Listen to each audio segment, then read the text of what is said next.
Here are some photos from a few years ago that are representative of a time in my life when I was stuck and unhappy. I was trying to live up to expectations set by other people that contradicted that of my own values. I was surrounded by people that invalidated my steps forward in trying to live an authentic life. Put bluntly, I was in a state of depression, and relationships formed, friendships had, and activities I was in all perpetuated this state of being overwhelmed, the state of anxiety and being unfulfilled. However, contrasting who I was 4 years ago and comparing it to who I am now, I finally found a support system that celebrates the entirety of my identity.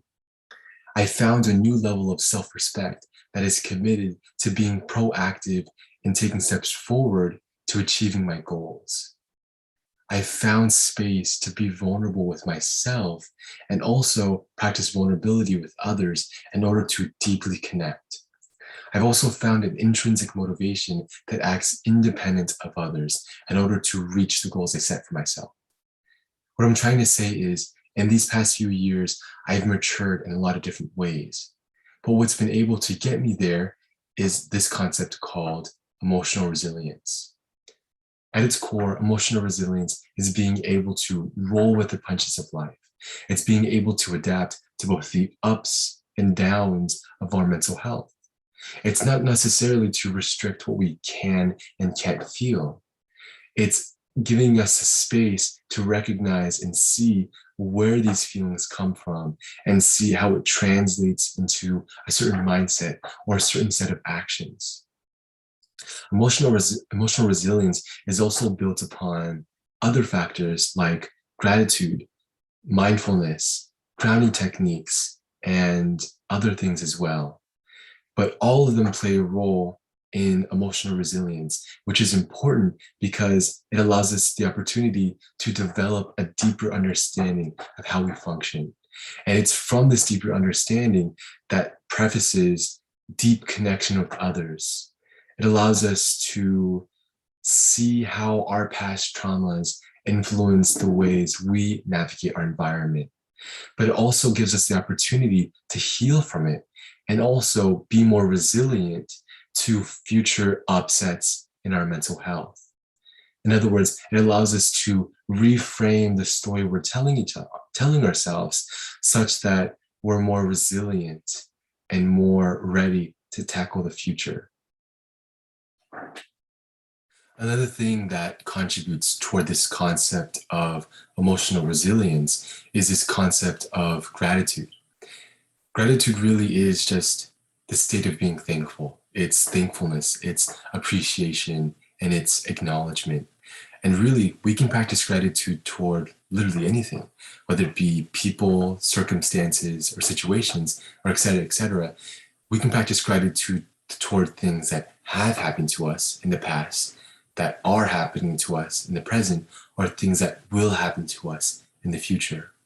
And what this does is it's essentially just shifting our perspective from a state of scarcity to a state of abundance and recognizing all the things that we do have and spending less time focusing on the stuff that we don't have. We're able to expand upon the positives in our life. Put another way, what we focus on expands. And if we can be intentional in focusing on the things that we do have and be grateful for it, then we're able to amplify the positive change such that we're able to improve our well-being. However, this concept of gratitude, improving our well-being, is also supported by research as well. According to a research study done by UC Davis, by Dr. Robert and Dr. Michael, they found that in these two groups of people, the one that journaled about all the good things happening in their life, and one that journaled about all the bad things in their life, they found that the first group who wrote about all the positives over a 10-week span of time had higher levels of optimism and generally felt better about their lives. They also found that they were more physically active and had less visits to the doctor. So not only does gratitude improve our emotional well-being, it also improves our physical well-being too. Now that we know what gratitude is, I'd like to reflect back onto my own life and an example of how I've used gratitude to improve my own well-being. So kind of backtracking, last year I joined this hiking club because I had this huge crush on this one person and I wanted to spend a lot of time hiking with them. But when I signed up for this club and I signed up for all the events, I never got to go on a hike with them. But instead, I got to meet all of my other friends that I spend a lot of time with them now. I could have been really focused on the fact that I never spent a lot of time with my crush. But instead, I pivoted toward a mindset that was really thankful for all of the interactions that I already had. And so that's an example of how I've used gratitude to improve my well-being. So now that we know what gratitude is, I'd like to reflect back onto the bigger picture of emotional resilience. Emotional resilience is made up of a bunch of different subcomponents like gratitude, vulnerability, mindfulness, and emotional intelligence. But it's the culmination of all of them and their practices that allow us to develop a deeper understanding of ourselves and how we function in our environment.